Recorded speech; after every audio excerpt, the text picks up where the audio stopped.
দেখলে মনে হবে একটি জীবন্ত গোলাপ ফুল। কী করে বানাবেন? একটি রোজ স্ট্যান্ডের ওপরে মোটা করে প্রথমে দিয়ে নিন।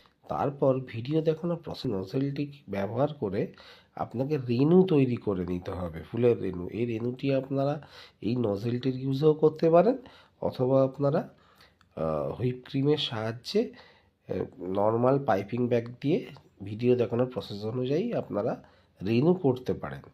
তারপর আপনাকে একটি রোজ নোজেল দিয়ে ভিডিও দেখানোর প্রসেস অনুযায়ী পাপড়ি টেনে নিতে হবে। এই পাপড়ি টানার একটি প্রসেস আছে।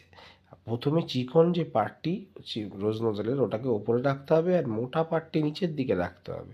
এবার এই চিকন পার্টটি দিয়ে ভিডিও দেখানোর প্রসেস অনুযায়ী ঘুরিয়ে ঘুরিয়ে পাপড়ি তৈরি করে নিতে হবে।